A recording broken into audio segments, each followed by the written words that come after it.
तो एपिसोड शुरू होता है और हम देखते हैं जिनवू को डंजन बॉस से लड़ने की तैयारी करते हुए, और तभी उसके पीछे चे हिन वहां आती है और हे हिन जिनवू के एक्शन से कंफ्यूज हो जाती है क्योंकि वो देखते हैं कि जिनवू के हाथ में एक वेपन होता है जो कि 1 सेकंड के अंदर ही गायब हो जाता है। और इसके बाद जिनवू उसे एक्सप्लेन करता है कि वो गलती से बॉस के चेम्बर में आ गया था, लेकिन उसे ये भी रियलाइज होता है कि हे हिन की प्रेजेंस सेंसिंग एबिलिटी काफी ज्यादा स्ट्रॉन्ग है। लेकिन हे हिन को एक और अजीब सी चीज महसूस होती है क्योंकि हे जिन को जिनवू में से वो स्मेल नहीं आ रही होती है जो कि एक नॉर्मल हंटर्स में आती है। उसे लगता है शायद ये इसलिए है क्योंकि जिनवू ई रैंक हंटर है। और इसके बाद हम देखते हैं माइनिंग टीम जिनवू को बताते हैं कि हेजिन एक स्पेशल कंडीशन की वजह से हंटर्स की बदबू महसूस करती है। ये सुनकर जिनवू सोचता है कि हेजिन को उसमें से स्मेल इसलिए नहीं आया होगा क्योंकि वो एक प्लेयर बन चुका है। और इसके बाद हम देखते हैं कि माइनिंग टीम जिनवू के स्किल्स से इम्प्रेस होती है और उसे नेक्स्ट डंजन रेड में आने के लिए इनवाइट करती है।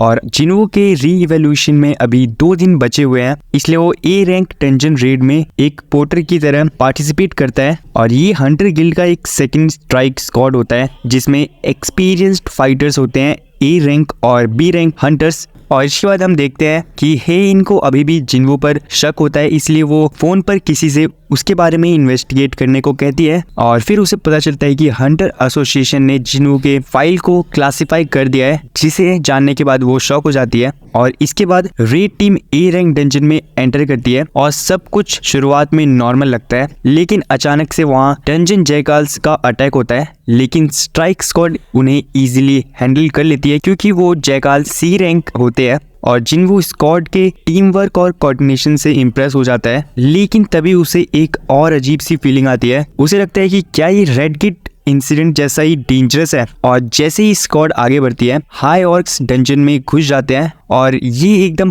पावरफुल और इंटेलिजेंट मॉन्स्टर्स होते हैं। स्क्वाड का पूरा कोऑर्डिनेशन इनकी वजह से टूट जाता है और वो बहुत ज्यादा जल्दी जख्मी भी हो जाते हैं, जिसे देखकर जिनवू सोचता है कि उसे उनकी मदद करनी होगी, लेकिन उन्हें उसके बारे में पता नहीं चलना चाहिए। इसलिए वो सीक्रेटली शैडोज का यूज करके टीम की हेल्प करता है। वो चुपके से फाइट करके हंटर्स को बचाता है। इसके बाद हाई ऑर्क्स फाइनली डिफीट हो जाते हैं और टीम में से कोई भी घायल नहीं होता। लेकिन एक हंटर में जिनवू की सीक्रेट पावर को देख लेती है, लेकिन वो चुप रहती है क्योंकि उसे लगता है कि पूरी स्क्वाड जिनवू की वजह से बची है, तो इसके पीछे जिनवू के कुछ रीजन होंगे, इसलिए उसने उसके पावर्स के बारे में सबको नहीं बताया। फिर हम टीम को रिट्रीट करने का प्लान बनाते हुए देखते हैं। वो सभी एग्जिट गेट की तरफ जाते हैं, लेकिन वहां पर उनको पता चलता है कि एग्जिट गेट एक बहुत ही पावरफुल मैना बैरियर से ब्लॉक हो चुका है। और अचानक से हंटर्स पे एक कर्स स्पेल लगता है और तभी एक और बड़ा ट्विस्ट देखने को मिलता है हमें। हाई ऑर्क मॉन्स्टर्स की आर्मी वहां पर आ जाती है।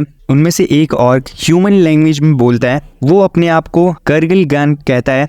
ये डंजन का बॉस और हाई ऑर्क्स का ऑलमाइटी सॉर्सरर होता है। कर्गलगान टीम को 2 ऑप्शंस देता है, या तो वो उसकी आर्मी के हाथ मर जाए या तो उसके साथ चले और उसके बॉस से मिले। स्क्वाड लीडर की हून ये समझ जाता है कि लड़ना पॉसिबल तो नहीं है बिल्कुल भी, इसलिए वो कर्गलान की बात मानकर उसके साथ चलने का डिसीजन लेता है। जिसके बाद की हून सीक्रेटली अपने टीम मेंबर्स को बताता है कि उसका असली प्लान कर्गलगान को सरप्राइज अटैक करना है ताकि इस केओस में बैरियर तोड़ सके। और वो जिनवू से कहता है कि उस केओस में उसे एक चांस मिलेगा। उस चांस में जिनवू को एस्केप करना होगा क्योंकि वो स्क्वाड का मेंबर नहीं है, इसलिए उसे जिंदा रहना होगा। तभी चे ही इन भी डंजन गेट लोकेशन पर पहुंच जाती है और उसे पता चलता है कि जिनवू ने फिर से रेड ज्वाइन कर लिया है। अब उसका जो डाउट होता है वो और भी ज़्यादा बढ़ जाता है। और इसके बाद हम जिनवू और उसकी पूरी स्क्वाड को उस लेयर में एंटर करते हुए देखते हैं जहां हाई ऑर्क की पूरी आर्मी होती है और वहाँ कर्गलगान उनका स्वागत करता है। और एपिसोड खत्म होता है जब हम उनके लीडर को अपने थ्रोन पर बैठे हुए देखते हैं और इसके बाद एपिसोड यहाँ पर खत्म हो जाता है। तो गाइस यार, यही था सोलो लेवलिंग सीजन 2 के एपिसोड 5 का हिंदी एक्सप्लेनेशन। सो उम्मीद करता हूँ आपको ये एपिसोड पसंद आया होगा। आपको एपिसोड कैसा लगा नीचे कमेंट करके आप लोग जरूर बता सकते हो, और हाँ, वीडियो को लाइक भी जरूर से कर देना। मिलते हैं आपसे अगले एपिसोड के एक्सप्लेनेशन के साथ। तब तक के लिए बाय बाय, सब्सक्राइब कर लेना।